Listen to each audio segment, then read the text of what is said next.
Hi everyone, this is Danny, Make Sense Manila. It's another fragrance review featuring Blue Talisman, the EDP and the Extrait de Parfum. Sorry, I don't own a full bottle of this, but I have 2 samples so that I can review and share my thoughts to everyone. I'll start with the EDP.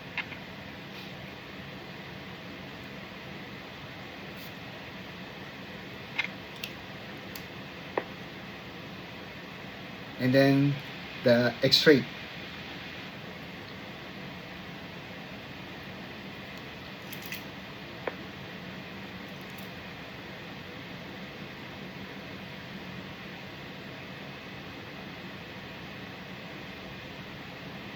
Initial thoughts ko dito sa EDP, medyo malakas yung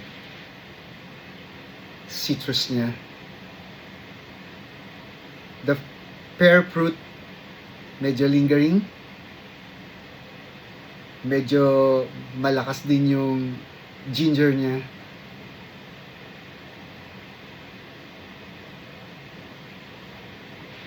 Medyo sharp para sa akin. And sa Extrait naman, ang initial na amoy ko is the pear fruit, medyo bergamot. Mas lesser yung ginger niya dito compared to EDP. So maybe siguro because of the oil concentration ng Extrait compared to EDP. Malakas siya eh. So, kung ako papipiliin, mas gusto ko yung Extrait kasi medyo sosyalin yung dating. Creamier. Unlike si EDP, medyo sharp eh. Hindi ako mahilig sa mga sharp yung scent niya. Gusto ko medyo creamier, medyo social ang dating. Kahit hindi social. Anyway, well, if you like yung medyo yung tipong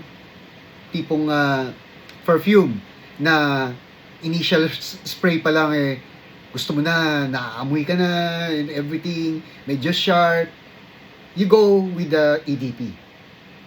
Pero kung gusto mo naman na medyo medyo tame ng konti, hindi siya masyadong loud, and then maganda sa pang-amoy mo, sa ilong mo, dahil creamier siya, and yung amoy prutas niya is hindi siya masyado malakas, you go with the Extrait. Well, price difference medyo malaki din. Kung medyo budgeted ka, you go with the EDP. Kung medyo may budget ka naman, you go with the Extrait.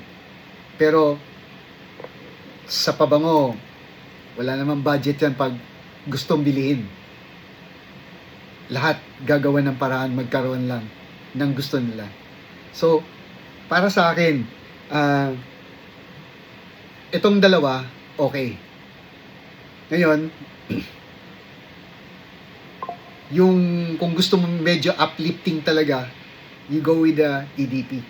Pag gusto mo naman smoother, deeper wood, and vanilla dry down with maximum longevity, you go for the Extrait.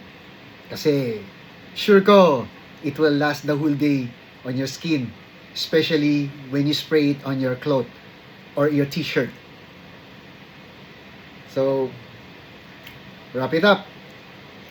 Thank you. Thank you for watching.